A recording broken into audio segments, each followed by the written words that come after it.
independente de sexo, idade ou qualquer outra discriminação.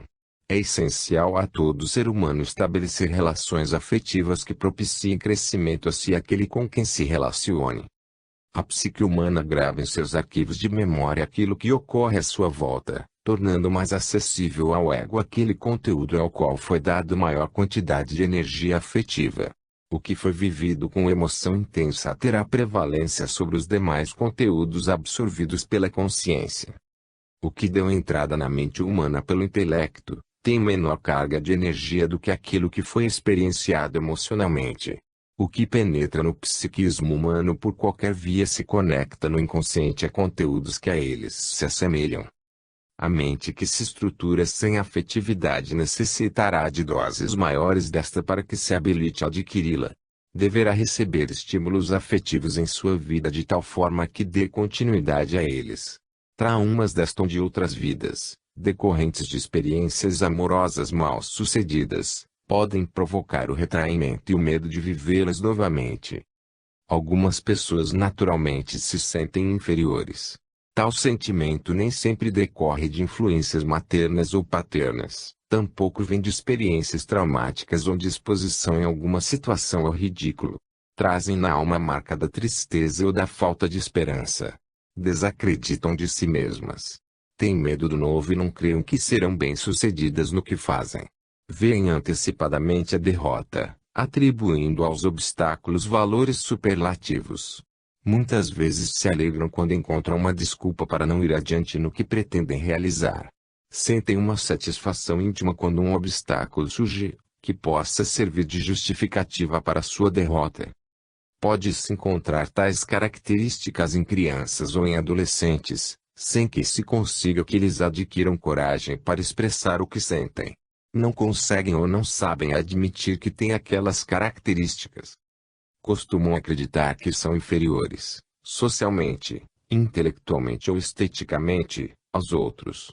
Passam a se cobrar em comparação a uma imagem idealizada de si mesmos. Essa cobrança demonstra um grau de exigência pessoal maior do que podem corresponder. Muitas vezes, essa percepção equivocada de si mesmos é estimuladora da depressão. Procuram compensar sua autoestima baixa com comportamentos superficiais que os levam a consumismo ou a uma estética corporal coletiva, distanciando-os do verdadeiro significado da própria vida. Passam a viver o que dita a sociedade, esquecidos do encontro consigo mesmos. A autoestima baixa produz a inveja, o ciúme e outros mecanismos de defesa que impedem a autopercepção. Alguns que assim se colocam diante da vida já vêm de encarnações nas quais tiveram suas expectativas de realização frustradas. São reincidentes no pessimismo. Necessitam de pequenas vitórias para adquirirem confiança em si mesmas. Precisam acreditar que são capazes de realizar alguma coisa de útil para suas vidas. Os pais devem estimulá-los quando alcancem pequenas vitórias do cotidiano. Um sucesso escolar, por exemplo, deve, por esse motivo, ser alvo de comemoração e valorização por parte dos pais. Não é raro encontrar crianças e adolescentes tímidos. Eles adotam uma postura retraída, falam pouco, se envolvem menos ainda no que está à sua volta, vivendo num mundo próprio a que ninguém tem acesso. Preocupam seus pais, pois desconhecem o que efetivamente se passa, temendo eles pelo futuro dos filhos. Em parte a timidez decorre de um lado pela necessidade de enfrentar o mundo adulto e por outro pelo receio de ser negado. A criança tímida nem sempre promoverá um adulto tímido.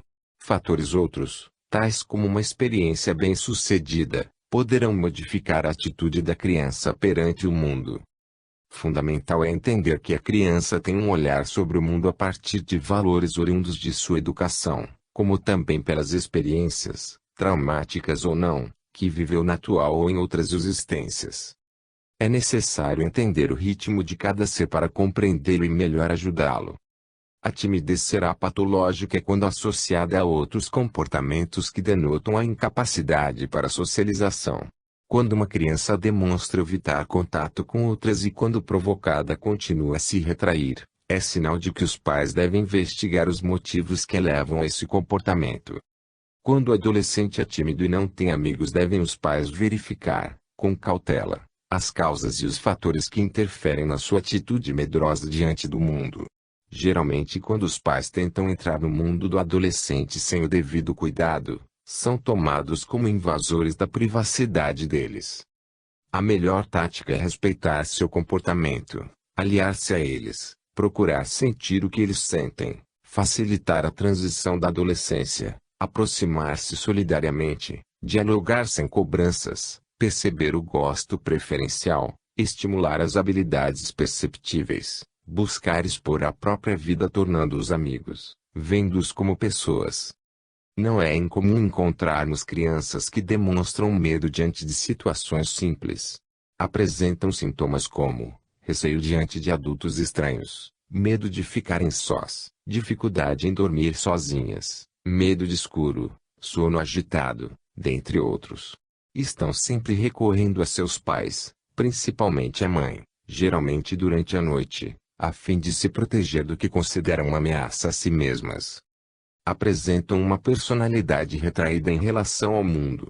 Não costumam tomar iniciativa e dependem de influência de terceiros para realizarem seu próprio destino. Em geral se protegem ao lado da mãe tendo dificuldade de sair de casa na vida adulta. Muitas vezes não se casam e servem de companhia aos pais na velhice, quando não se tornam psicóticos crônicos. Nem sempre esses medos são decorrentes de fatos concretos. São crianças medrosas porque já nascem assim. Trazem na personalidade o medo impregnado como se vivessem na iminência de serem atingidas por algo muito intenso. Em geral são melancólicas e reagem muito timidamente quando são provocadas. Preocupam os pais pela falta de iniciativa e de sentido próprio para viver. Geralmente se dão bem nos estudos, mas não conseguem fazer do aprendizado escolar instrumento para o sucesso pessoal. Nem sempre conseguem se relacionar amorosamente em face do medo de não serem aceitas ou de não corresponder às exigências do outro. Merecem, desde a infância, estímulo especial para que não cheguem na vida adulta desestimuladas e passivas diante da vida. Por que sois tímidos, homens de pequena fé? O Cristo nos alerta quanto à falta de confiança em nós mesmos e na pequena fé que muitas vezes nos acomete. Somos estimulados por ele a percepção da capacidade individual de realizar o que queremos como também aquilo que o mundo nos exige. Ele lança um desafio ao ser humano ao lhe questionar a timidez diante de obstáculos. Atinge o medo de correr risco, de errar. Pretende dizer que cada um de nós tem o potencial e a capacidade de aprender a fazer as coisas. Ninguém é destituído de inteligência e de criatividade diante de obstáculos a serem superados. É preciso que aprendamos a correr riscos e a saber que os equívocos que cometemos quando fazemos as coisas nos levam ao aprendizado e aqueles que cometemos por não fazermos nada não proporcionam o conhecimento de uma nova maneira de fazer o que deveríamos. O ser humano geralmente tem pouca fé diante das coisas espirituais. Ele costuma achar que pode não ser como ele imagina. Não se arrisca a pensar da forma como sua intuição lhe manda. Quando o faz, descobre maravilhas que Deus reserva ao seu futuro. Relações amorosas conflitivas na adolescência. Rosana era uma adolescente típica da classe média. Gosta de ir ao shopping, ao cinema, de conversar ao telefone com as amigas, de estudar em casa de colegas, de roupas típicas da moda. Seus 15 anos foram comemorados com muita festa e presentes e fez questão de saber quem lhe deu cada um. A festa foi num clube de sua cidade e contou com mais de 200 convidados. Embora goste muito de estudar e não negligencie suas tarefas escolares, Rosana, por vezes, sente dificuldade em se concentrar nos estudos.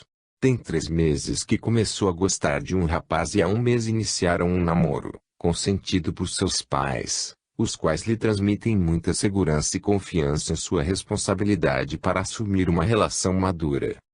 O namorado dela é um colega de escola que, 1 ano mais velho, também está namorando pela primeira vez. Ambos são inseguros quanto a como proceder na relação. Ela parece gostar mais dele que ele dela. Exige-lhe mais atenção e que lhe telefone todos os dias. Quer saber tudo o que faz e por que faz. Sente ciúmes de suas amigas e, por receio de mostrar suas falhas, Não conta para elas como é sua relação com ele. Seu relacionamento não é discutido com ninguém, nem mesmo com a mãe que não se cansa de perguntar sobre o assunto. Isolado das amigas e com o distanciamento que passou a ter da mãe, iniciaram-se os problemas com os estudos.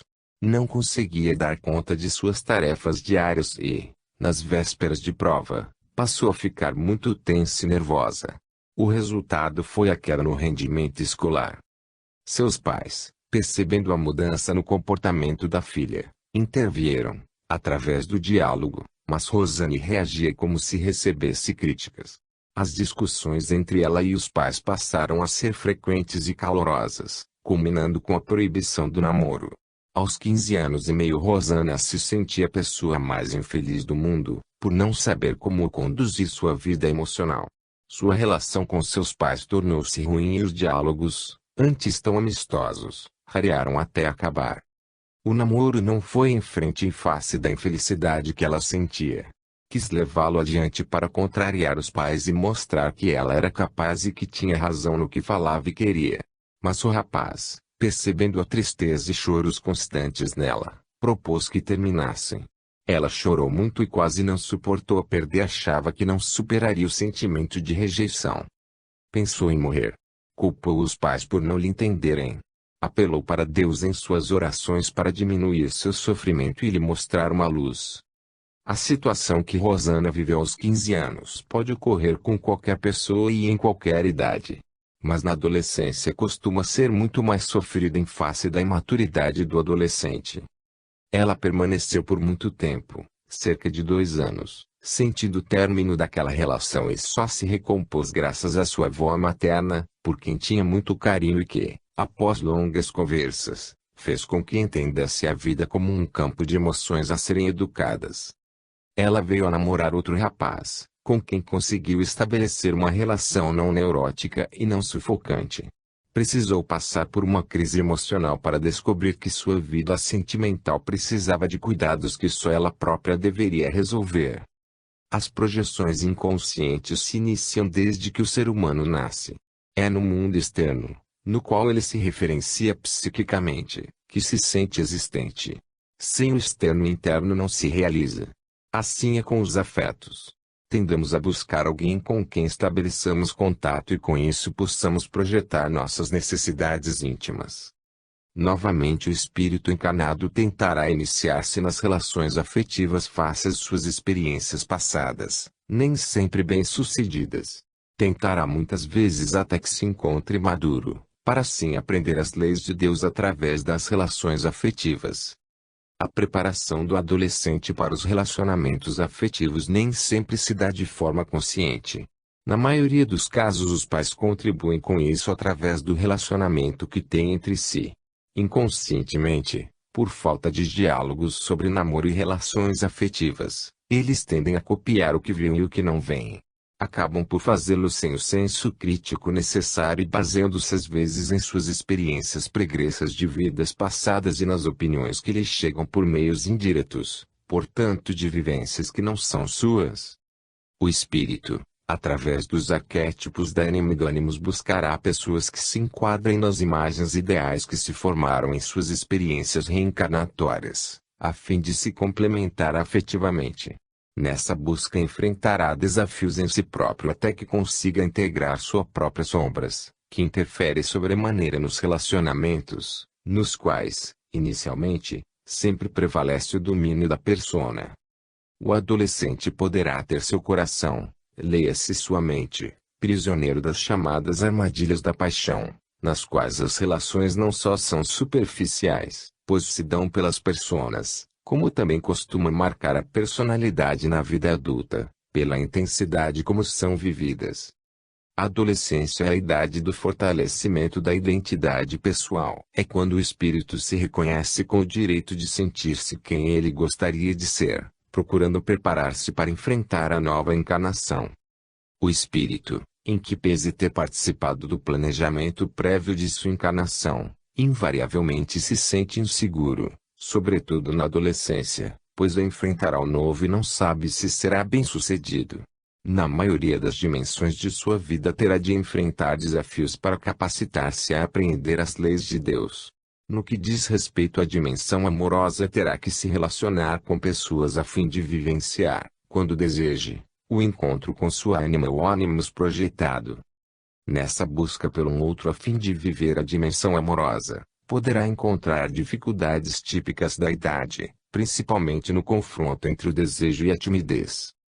Uns, estimulados pelo meio cultural, outros pela precocidade, começam um relacionamento amoroso logo após a puberdade a fim de iniciar seu encontro com o parceiro ideal. Nos dias de hoje o nome desse ritual de iniciação amorosa se chama ficar. Em alguns casos o adolescente encontra dificuldades emocionais por não aceitar a rejeição. Não consegue lidar com o término de um relacionamento ou com os ciúmes típicos da insegurança.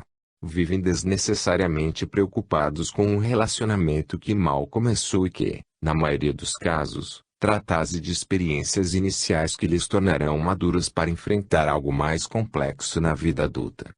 Muitas vezes eles dão muita ênfase ao chamado primeiro amor, passando a acreditar que aquela pessoa foi ou é única em sua vida.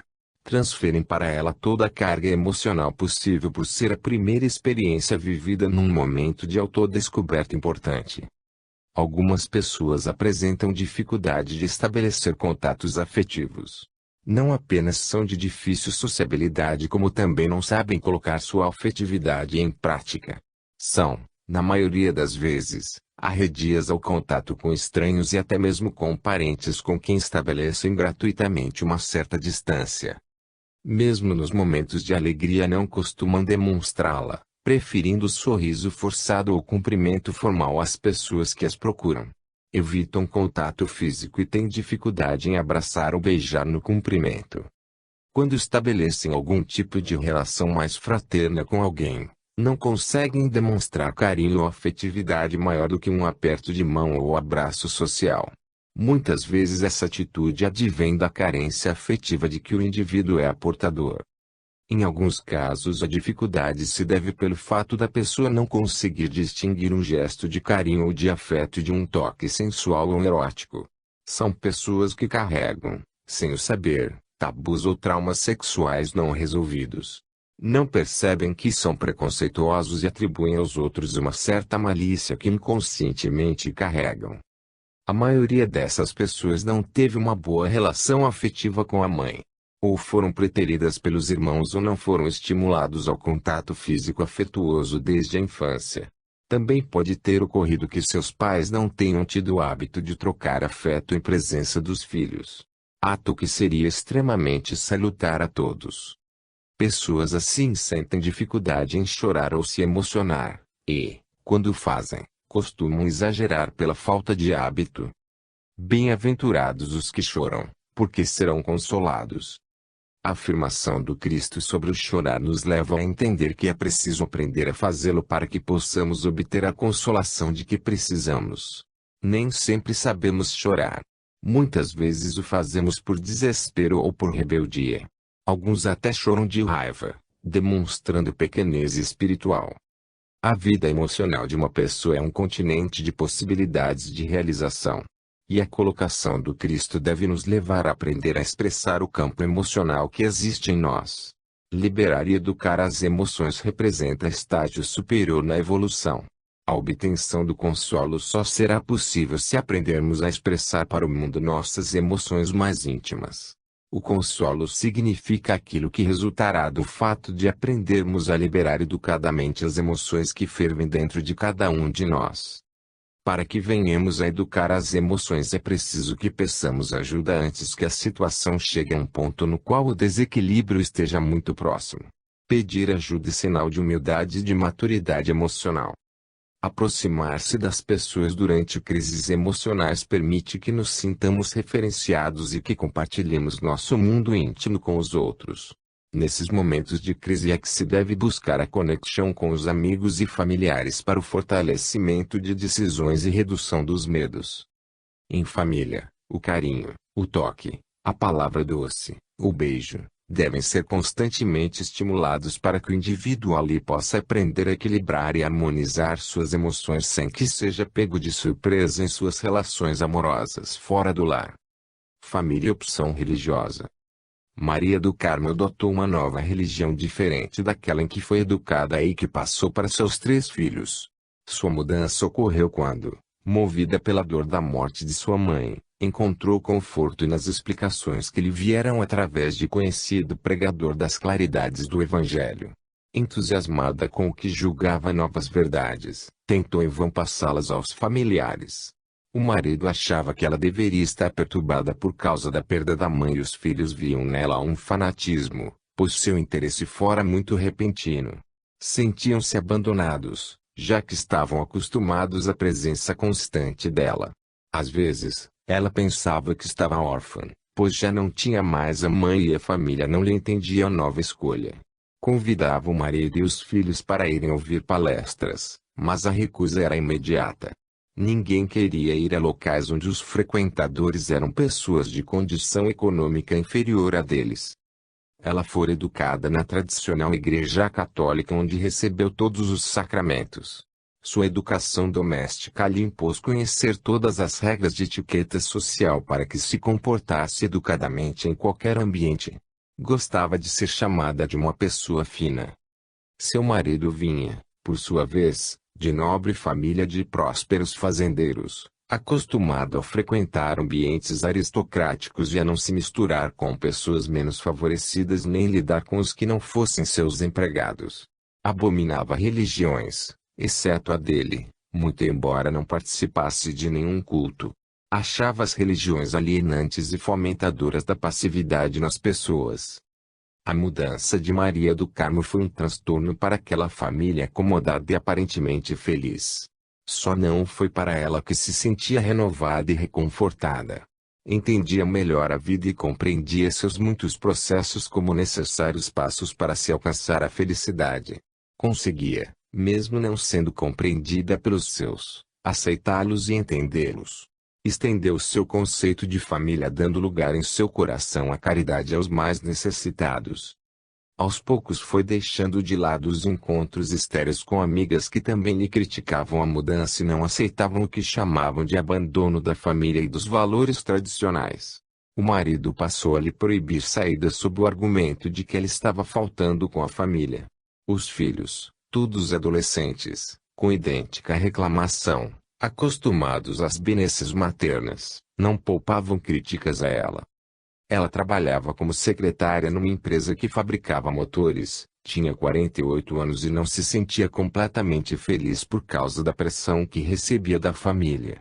O tipo de vínculo, que estabeleceu com eles por muito tempo, precisava agora ser modificado e ela sabia que deveria ter paciência e persistência. Sabia que precisava conquistar um novo espaço na família. Não poderia ser mais refém de todos. Teria de vencer o seu mais importante desafio, manter o lar em harmonia e viver sua espiritualidade sem culpa. Não queria de forma alguma romper com seus entes queridos, nem se envolver numa cruzada religiosa contra eles. Queria paz para si e para eles. Sabia que a reação contrária deles era natural e que deveria buscar meios para reverter a situação. Disposta a levar adiante seus propósitos e a vencer seu desafio, buscando atender às necessidades de cada um deles, com equilíbrio e discernimento, foi mostrando com palavras e atos que, acima de tudo, estava o amor que sentia por eles. Evitava o confronto de opiniões e silenciava quando sentia um clima de rivalidade e agressividade surgir. Quando discutia com eles, se deixava envolver pelo forte desejo de harmonia e paz. Soube agir com paciência e sem ansiedade de querer mudar as pessoas. Aos poucos, sua filha do meio, então com 16 anos, que sempre lhe foi muito ligada, demonstrou curiosidade pelos temas que ela sutilmente abordava durante as refeições. Foi se aproximando mais da mãe também com o intuito de conhecer o local onde ela passava a ir e distribuir pães para pessoas carentes. Os outros filhos, após alguns meses de silêncio, também foram se chegando, graças à persistência, determinação e ao amor da mãe. O marido não teve outra alternativa senão respeitar a opção da família e, de vez em quando, colaborar financeiramente nas campanhas de ajuda ao próximo. A opção religiosa pertence a uma categoria de atitudes humanas nas quais o arquétipo do sagrado é acionado preponderantemente. Vivê-lo torna-se uma necessidade psicológica na medida que decorre de vivências primitivas do ser humano. O contato com o sagrado, transcendente, espiritual ou o que se assemelhe, sempre fez parte das origens psicológicas do ser humano. Está em seu perispírito e no inconsciente tal necessidade como se fosse uma espécie de alimento ao espírito. Psiquicamente necessitamos do contato com o espiritual e de estabelecer uma relação com Deus. O indivíduo que se declara ateu também tem a mesma necessidade, a qual se encontra reprimida por algum tempo. Essa repressão, muitas vezes motivada pelo orgulho ferido, precisa ser dissolvida para que a pessoa realize seu encontro com o sagrado. É necessário que isso seja feito de forma a atingir o ponto gerador da repressão. Na maioria dos casos a quebra da barreira repressora não se dá pelo intelecto, mas, principalmente, pelo coração. Querer convencer os outros a respeito de matéria religiosa pode levar a pessoa à rejeição do tema, face às experiências negativas que detém inconscientes. Nem sempre o contato com a religião em encarnações passadas trouxe alívio e consolo às pessoas. Muitas vezes a religião foi usada como instrumento de dominação, impondo o medo e a obrigação às pessoas. Psicologicamente ela deve servir como âncora na qual se possa garantir a vida. Essa âncora será o último recurso quando o espírito se encontre em seu limite máximo de sofrimento. Porém, ela também funcionará nos momentos de alegria e de felicidade. Hoje a religião deve libertar sem culpar, deve ensinar sem impor, deve educar com amor, visando a felicidade do espírito. As religiões devem unir pessoas. Quando ela estiver entre dois seres humanos, separando-os, deve dar lugar ao respeito de parte a parte e ao amor incondicional. Quem ama deve libertar-se da exigência em querer fazer do outro uma cópia de si mesmo. As religiões são criações humanas sob inspiração divina. A parte humana ainda contém a sombra coletiva do mal e a parte divina nos insere na dimensão do amor universal.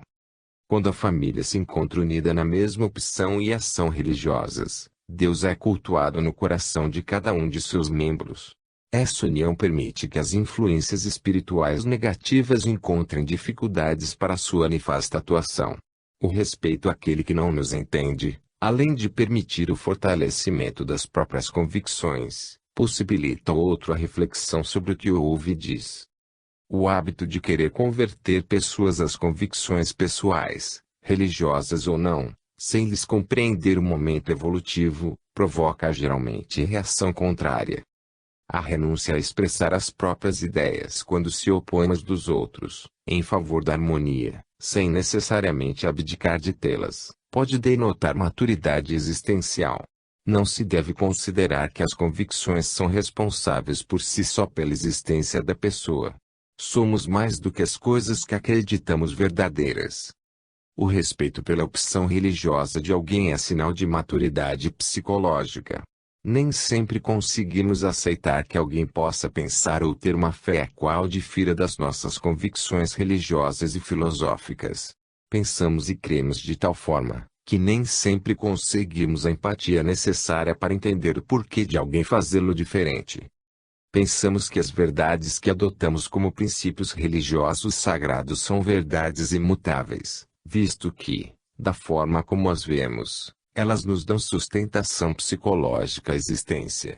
Sem elas não conseguiríamos entender o mundo nem nos entender. Quando nos deparamos com alguém que consegue viver e ser feliz com outras convicções, preferimos considerar que essa pessoa está equivocada. Conviver com alguém que tem um sistema de crenças diferente do nosso é difícil, principalmente se a pessoa nos é antipática. Queremos veladamente, quando não explicitamente, a conversão do outro. Aqueles que professam religião ou crença mais ortodoxa ou rígida é considerado fanático porque não entendemos que a escolha religiosa segue padrões psicológicos típicos. Não é o sistema escolhido que é rígido, mas a psique do indivíduo que necessita de um freio a si mesmo a fim de evitar sua própria liberação inconsequente. Todos temos o direito de acreditar num sistema próprio de valores e considerá-lo sagrado. Devemos dar ao outro a oportunidade de, em seu sistema de crenças, alcançar a felicidade, mesmo que isso venha a custar o silêncio em relação ao que cremos. É preferível manter uma relação de amizade do que uma contenda por convicção religiosa. A prática de um sistema de crenças depende da personalidade de quem nele crê. Mesmo que se venha a alcançar que alguém mude e passe a acreditar naquilo que consideramos sagrado, nada garantirá que a ação da pessoa será na mesma direção que a nossa.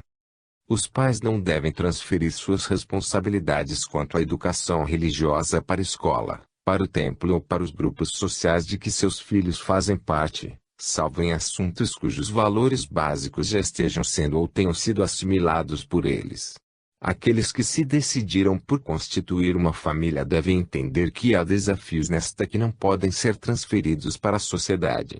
Compete aos pais proporcionar os meios adequados para que seus filhos encontrem condições de viver em sociedade a partir de valores morais elevados.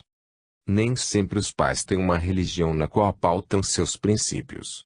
Na maioria dos casos possuem nominalmente uma religião e agem de acordo com conveniências e interesses próprios, nem sempre adequados à maioria e consoantes com os princípios religiosos que abraçaram. Os pais devem compreender que a melhor forma de educar seus filhos é através do exemplo, do carinho e do amor que lhes dediquem. A religião que eles pretendam passar para seus filhos deve conter esses princípios em sua prática. A religião pessoal não está escrita em nenhum lugar do mundo. Ela deverá ser colocada no coração e na prática diária do ser humano. Não deve conter códigos rígidos nem princípios que não possam conter a humildade e o amor ao próximo. Bem-aventurados os limpos de coração, porque verão a Deus. A limpeza de coração a que se refere o Cristo diz respeito a um sentimento religioso não dogmático que possa incluir todas as pessoas numa só família. Ver a Deus significa senti-lo em si mesmo de tal forma que influencie os outros a que também o encontrem em si. Ele nos convida à bondade no coração de forma permanente, isto é, como algo que ali se instale para sempre. Isto se torna possível assim que não permitamos que a razão predomine sobre os sentimentos e a sensibilidade humanas. O encontro com Deus não se dá de forma física ou em algum lugar distante ou mesmo na espiritualidade, mas no próprio coração que deverá se colocar humildemente a serviço de si e do próximo. O Deus pessoa deverá se sobrepor ao Deus religioso, pois este geralmente é feito à imagem e semelhança do ser humano ainda imperfeito e aquele já habita no coração desde que a criatura existe. O respeito à religião do outro passa pela oportunidade, que não se deve perder, em fomentar no seu coração a presença e o reconhecimento da existência e da imanência do Deus pessoal. Deus é amor, e o amor sempre deve prevalecer no coração humano. Evangelho e família. Parentes impertinentes. Fátima vivia muito bem com o marido e os filhos numa excelente casa num bairro nobre da grande cidade onde moravam. Ali iniciaram a vida a dois e ali nasceram seus filhos. Não imaginariam que seu lar tão recentemente estruturado iria sofrer interferências não planejadas. Sua irmã mais velha, que era madrinha de seus filhos e sofria de depressão endógena, suicidou-se em casa, deixando um menino de 10 anos. Ela estava separada do marido há 5 anos e sofria da doença desde adolescente. Há 10 anos, no dia do nascimento de seu filho, seus pais faleceram de acidente de carro, quando vinham do interior para acompanhar o nascimento do primeiro neto, fato que foi motivo para a nova crise depressiva de sua irmã, que veio a saber do ocorrido no dia seguinte ao parto. Como era a única irmã, coube a Fátima cuidar de seu sobrinho, órfão de mãe e de pai, pois este último há muito não via o filho, nem dava notícias de sua morada. A princípio tudo correu bem. Ela tinha 2 filhos, um de 4 e outro de 2, que não se incomodaram com a presença do novo irmão, o qual também facilmente se adaptou à casa, muito embora chorasse muito a morte da mãe. Quando veio a adolescência do sobrinho, que até então tinha um bom relacionamento com o tio, começou a apresentar alguns problemas de desobediência. Ele, com 16 anos, desinteressou-se pelos estudos e passou a andar em más companhias. Logo os tios descobriram que ele faltava sistematicamente às aulas. Embora não usasse drogas, vivia sem fazer nada e sem rumo. Não aceitava as orientações do tio, ao qual passou a hostilizar explicitamente. Não cumpria suas obrigações nem seguia as normas da casa. Numa das brigas com o tio por causa de chegadas após a meia-noite, foi mandado embora de casa. Foi em busca do pai sem saber seu paradeiro. Dormiu um dia na rua, mas voltou no dia seguinte pedindo desculpas e sendo desculpado. Por sua vez, o tio lhe disse estar arrependido de tê-lo expulsado e que gostaria que ele realmente voltasse. O retorno dele foi uma festa, pois Fátima sofreu e chorou muito sua expulsão de casa sem nada poder fazer. Após aquele dia seu sobrinho passou a ser outra pessoa, voltando a ter interesse pelos estudos e obedecer àquele que o tomou como filho. O ser humano sempre busca apoio psicológico em sua caminhada evolutiva, tendo em vista sua aparente condição de orfandade. Em sua ignorância quanto ao funcionamento das leis de Deus, pensa que está só e que ninguém se preocupa com ele ou lhe atenderia às suas necessidades de sobrevivência. Sente-se sozinho e sem padrinhos na vida e, por esse motivo, aciona o arquétipo do órfão. Graças ao parentesco consanguíneo, tende a se apoiar na família originária para resolver problemas de falta de estrutura na tentativa de sobreviver em sociedade. Nesse processo, poderá se fixar demasiadamente no apoio familiar, deixando de cumprir suas obrigações e evitando a iniciativa de crescer pelos seus próprios méritos. Em dado momento sua psique deverá acionar o arquétipo do guerreiro para fazer o face aos desafios e lutas que fazem parte de seu processo evolutivo. Um parente que nos chega, pedindo ajuda é sempre alguém que tem algo a nos ensinar. Quando temos de abrigá-lo sob um mesmo teto, a lição a aprender é mais complexa ainda. Toda a família terá que se adaptar psicologicamente para entender, aceitar e conviver com uma nova configuração do grupo. Será necessário que, previamente, antes do início da convivência, os responsáveis conversem com cada membro da família, inclusive empregados, sobre aquela nova configuração. Deveis discutir motivos, comportamentos, renúncias e que se coloquem prazos de permanência. Receber um parente para morar na própria casa é uma tarefa caridosa das mais difíceis, tendo em vista as mudanças que acarreta na vida de cada um. Assim como os familiares devem ter consciência das mudanças, aqueles que chegam também devem conhecer suas obrigações e limites. Quem chega também traz suas companhias espirituais próprias, as quais podem melhorar ou perturbar o novo ambiente em que passarão a viver. Seria de bom alvitre, para quem chegue, evitar todo tipo de perturbação e de confronto com quem ali vive, mesmo que eventualmente hostilizado. Há uma psicologia da pessoa e há uma outra do grupo. Esta última geralmente ensina a individualidade, o respeito para com o outro. Limites e possibilidades de cada um são perceptíveis na psicologia de grupo. O desafio da vida em grupo leva a psique individual a reconfigurar-se, descentrando-se e diminuindo os poderes relativos do ego. A autonomia deste último sofre um impacto da necessidade de dividir sua liberdade, porém o força a esconder sua sombra dando lugar à persona. Torna-se importante, por esse motivo, que a sombra pessoal, no contato com novos membros do grupo, não apareça imediatamente. Deve ela ser mostrada gradativamente sem que se acumulem insatisfações que possam gerar mágoas. Fundamental é que o coração esteja aberto para receber, pelo menos por algum tempo, aqueles que a vida nos oferece para aprendermos com sua companhia. Receber parentes para morar em sua própria casa pode se tornar motivo de alegrias e de conflitos. Necessidades imediatas deles podem determinar a acomodação sob um mesmo teto de pessoas de uma mesma família. É um irmão ou irmã que se separa, a mãe que precisa de cuidados, sobrinhos que moram longe, filho ou filha que se separa, tio ou tia que precisa de ajuda, etc. Em todos os casos a rotina da casa tende a se submeter a mudanças. O companheiro ou a companheira que não tem ligação de parentesco com a pessoa que vem morar em casa se sentirá, muitas vezes, invadido e poderá, por esse motivo, reclamar seus direitos de forma velada. Às vezes, sob o pretexto de ficar alguns dias, vão adiando sua independência, tornando-se comum o tempo de permanência a se prolongar por meses e, em certos casos, por anos.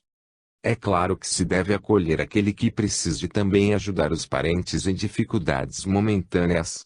Porém, é preciso também dar a eles condições de que sigam suas vidas com o sacrifício inerente a todo ser humano para que não se transformem em dependentes eternos. A acomodação desses parentes deve ser precedida de longa negociação com aqueles que terão sua vida alterada e seus direitos diminuídos. Mesmo que a pessoa que acolhe seja a mantenedora da casa, deve, em face da harmonia que pretende que reine no lar, conversar com cada filho e com o companheiro ou companheira. A pessoa que é acolhida também deve merecer orientação quanto aos hábitos da casa, a fim de se sentir perfeitamente integrada ao novo ambiente. De fato vos afirmo que nenhum profeta é bem recebido na sua própria terra. O Cristo nos leva à reflexão ao colocar a má receptividade quando se prega entre os próprios familiares. Por vezes, a ingratidão surge naqueles que mais foram beneficiados. Nem sempre conseguem perceber o sacrifício de quem dá ajuda e, às vezes, a chance no direito de obtê-la. Exigem cuidados sem que mereçam. Outros se aproveitam da boa vontade de quem os ajuda para prevalecer sobre eles e lhes exigir mais ainda. Quem doa deve fazê-lo sem esperar recompensa alguma, mas deve colocar para seu beneficiário os motivos pelos quais o faz, para que ele adquira responsabilidade sobre o que recebe. Porém, não se deve, ao doar algo a alguém, ou lhe dar moradia, interferir por demais no seu livre-arbítrio. Não se deve impor a outro uma vida que não lhe pertence. Querer o bem a alguém é uma coisa, impor-lhe uma vida que não quer viver é outra. Quem muito dá muito quer em troca e, por isso, muito cobra. Ao afirmar que ninguém é profeta em sua própria terra, nos chama a compreensão de que não se deve esperar louros ou vitória no campo da gratidão. A ingratidão só existe para quem cobra reciprocidade pelo que faz, portanto, não se deve criar expectativas à retribuição do outro. Ser anfitrião para alguém requer educação e boas maneiras, porém, oferecer a própria casa a outro é não lhe dar a oportunidade de construir a sua própria. Há limites para o favorecimento à vida do outro e eles estão no direito dele, na capacidade em obter pelo seu próprio esforço e em seu merecimento. A ingratidão daqueles a quem se ajuda, principalmente aos familiares, não deve ser motivo para que se auxilie mais a estranhos que aos seus. Quem é bom, o é primeiramente em sua própria casa. Há pessoas que são muito caridosas com estranhos e ruins em casa, exigindo dos seus o que não fazem para terceiros. Fim.